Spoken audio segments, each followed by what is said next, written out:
তো hello guys, তোমরা সবাই কেমন আছো? তো আজকে আবার চলে এলাম একটা চকচকে ধকধকে একদম আমার মতো পরিষ্কার মিনি ব্লগ নিয়ে।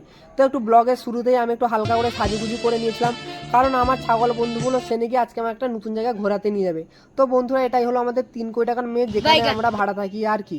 তো মেস থেকে বেরিয়েই ছাগল বাচ্চাটাকে নিয়ে আমরা হাঁটা শুরু করলাম। তো গাইজ, রাস্তায় তো কোনো মেয়ে দেখতে পাইনি, দেখলাম এই বড় বড় হাতির বাচ্চাগুলোকে, যারা রাস্তার মধ্যে এইসব কাণ্ড করে দিয়ে গেছিলো। তো হাতির বাচ্চাগুলো পিছন থাকবো, আমরা সামনের দিকে চলে গেলাম। আমরা পার করলাম 7 সমুদ্র, তারপর পার করলাম আফ্রিকার জঙ্গল, কিন্তু আমরা এখন আমার জায়গায় পৌঁছাইনি। তো 2 দিন কষ্ট করে হাঁটার পর আমরা অবশেষে আমাদের জায়গায় পৌঁছে গেলাম। তো পৌঁছে যে আমার মনে কি খুশি হচ্ছিল। আর এই বাচ্চারা তার গার্লফ্রেন্ডের সঙ্গে এখানে বসে কথা বলছে, আর আমি দেখলাম কত রকমের ফুল। তো আমিও একটা নিয়ে নিলাম আমার ক্রাশের জন্য। আর রাস্তায় যেতে দেখলাম এই জিনিসটা, ও গাইস, সেখান থেকে জীবন্ত ফিরে আসার পর আমি প্রচন্ড ভয়ে ঘেমে গেছিলাম, তাই আমি এই দোকান থেকে এই কালো জলটা কিনে খেলাম।